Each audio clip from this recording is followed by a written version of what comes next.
Hi all ನೆನ್ನೆ ಸಾಂಬಾರು ಪುಡಿಗೆ ಮಾಡೋಕ್ಕೆ ರೆಡಿ ಮಾಡ್ಕೋತಾ ಇದ್ದೀನಿ ಅಂತ ಹೇಳಿದ್ದೆ ಅಲ್ವಾ. ಚೆನ್ನಾಗಿದ್ದರೆ ಶೇರ್ ಮಾಡ್ತೀನಿ ಸಾಂಬಾರು ಮಾಡಿಬಿಟ್ಟು ಟೇಸ್ಟ್ ಮಾಡಿ ಅಂತ ಅಂದ್ಬಿಟ್ಟು.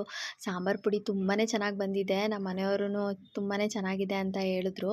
ಅವ್ರು ಫಸ್ಟೇ ಹೇಳ್ತಾಯಿದ್ರು ಮಾಡೋಕ್ಕೆ ಹೋಗಬೇಡ, ತುಂಬ ಹಾಳು ಮಾಡಿಬಿಡ್ತೀಯಾ, ತುಂಬ ಐಟಮ್ಸ್ ಎಲ್ಲ ಇರುತ್ತೆ, ವೇಸ್ಟ್ ಆಗುತ್ತೆ ಅಂತ ಅಂದ್ಬಿಟ್ಟು.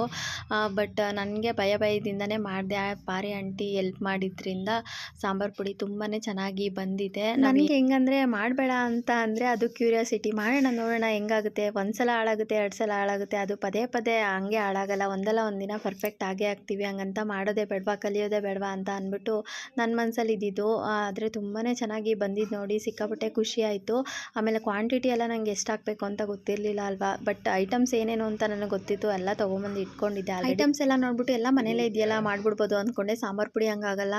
ಧನ್ಯ 1 kg ಇಷ್ಟಿಷ್ಟೇ ಅನ್ನೋ ಮೆಜರ್ಮೆಂಟ್ ಇದೆ. ಆಮೇಲೆ ಉರಿಬೇಕಾದ್ರೂ ಅಷ್ಟೇ ಒಂದು ಹದವಾಗಿ ಉರಿಬೇಕು, ಇಲ್ಲಾಂದರೆ ಸೀದೋಗುತ್ತೆ, ಇಲ್ಲಾಂದರೆ ಕಲರ್ ಚೇಂಜ್ ಆಗೋಗುತ್ತೆ. ಬಟ್ ಆಂಟಿ ತುಂಬಾ ಚೆನ್ನಾಗಿ ಹುರ್ಕೊಟ್ರು. ಪ್ರತಿಯೊಂದೂ ಅವರೇ ಹುರಿದಿದ್ದು, ಮೆಣಸಿನ್ಕಾಯಿ ಆಗಿರ್ಬೋದು ಎಲ್ಲ ಅವರೇ ಹುರಿದು ಎಲ್ಲ ಮಾಡಿಕೊಟ್ಟಿದ್ದು ನೋಡಿ ತುಂಬಾ ಖುಷಿ ಆಯಿತು. ಸಾಂಬಾರು ಪುಡಿ ನಿಮಗೂ ಯೂಸ್ ಆಗ್ಬೋದು. ಫಸ್ಟ್ ಟೈಮ್ ಮಾಡೋರಿಗೆ ಈಸಿಯಾಗೆ ಮಾಡ್ಕೋಬೋದು.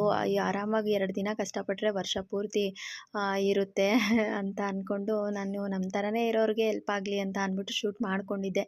ನೋಡೋಣ ಚೆನ್ನಾಗಿ ಬಂದರೆ ಅಪ್ಲೋಡ್ ಮಾಡೋಣ ಅಂತ ಅಂದ್ಬಿಟ್ಟು. ಚೆನ್ನಾಗಿ ಬಂತಲ್ಲ, ಸೊ ಹಂಗಾಗಿ ನಿಮಗೂ ಶೇರ್ ಮಾಡ್ತಾ ಇದ್ದೀನಿ. ವಿಡಿಯೋ ಇಷ್ಟ ಆದರೆ ಲೈಕ್, ಕಮೆಂಟ್, ಶೇರ್ ಮಾಡಿ. ಇನ್ನೂ ಇಷ್ಟ ಆದರೆ ಸಬ್ಸ್ಕ್ರೈಬ್ ಮಾಡಿಕೊಂಡು ಸಪೋರ್ಟ್ ಮಾಡಿ.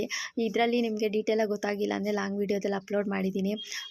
ಅದನ್ನು ಹೋಗಿ ಒಂದು ಸಲ ಚೆಕ್ಔಟ್ ಮಾಡಿ. ನನ್ನ ಯೂಟ್ಯೂಬ್ ಚಾನಲ್ಲು ರಶ್ಮಿ ಮಹೇಶ್ ಅಂತ ಅಂದ್ಬಿಟ್ಟು ಅದರಲ್ಲಿ ಆಲ್ರೆಡಿ ಹಾಕಿದ್ದೀನಿ. ನೀವು ಒಂದು ಸಲ ಇಂಟ್ರೆಸ್ಟ್ ಇದ್ದರೆ ಚೆಕ್ ಮಾಡಿ. ಹೀಗೆ ಸಪೋರ್ಟ್ ಮಾಡಿ. ಇನ್ನೂ ಇಷ್ಟ ಆದರೆ ಸಬ್ಸ್ಕ್ರೈಬ್ ಮಾಡಿಕೊಂಡು ಸಪೋರ್ಟ್ ಮಾಡಿ. ಟೇಸ್ಟು ಅಂತೂ ತುಂಬಾ ಚೆನ್ನಾಗಿತ್ತು, ಕಲರು ಅಷ್ಟೇ. Thank you for watching. Thank you.